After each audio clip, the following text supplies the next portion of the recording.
আসসালামু আলাইকুম এভরিওয়ান। আজকে আমি কিভাবে কম সময়ে মিক্স সবজি রান্না করব সেটা আপনারা দেখে নিন। আমার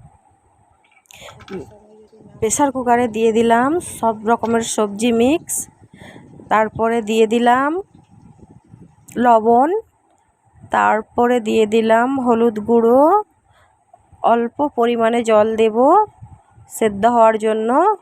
উনুন জ্বালিয়ে দিয়েছি, প্রেসারটা বসিয়ে দিলাম। প্রেসারটা বসিয়ে দুটো সিটি পড়ে যাবে, প্রেসারে দুটো সিটি পড়ে গেলে আমার সবজি হয়ে যাবে।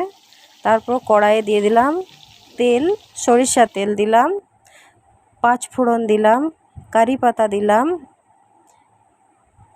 পেঁয়াজ কুচি দিলাম। ভালো করে নাড়িয়ে চাড়িয়ে দাঁড়াও, রসুন পেস্ট দিয়ে দিলাম, আদা রসুনের পেস্ট দিয়ে আবার ভালো করে নাড়িয়ে নেবে, কারণ পেঁয়াজটা ব্রাউন কালার হতে হবে ভালো করে, তাহলে সবজিটা টেস্ট হবে ভালো। টমেটো কুচি দিয়ে দিলাম, এটা পরিমাণে হলুদ দিয়ে দিলাম, লঙ্কা গুঁড়ি অল্প দিয়ে দিলাম পরিমাণ মতো, জিরা ধনে গুঁড়ো।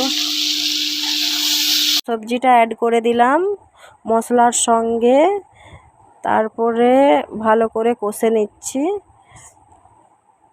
কষে আমার জলটা শুকিয়ে গিয়েছে, শুকিয়ে যাচ্ছে আস্তে আস্তে। এবারে আমি তরকারিটা ঢেলে নেব। তরকারিটা আমি ঢেলে নিয়েছি, দেখুন আমার তরকারির কালারটা কত সুন্দর এসেছে, আর খেতেও খুব দারুণ হয়েছে, খুব টেস্টি হয়েছে। আপনারা বাড়িতে ট্রাই করে দেখুন, খুব অল্প সময়ে মিক্স সবজি রান্না।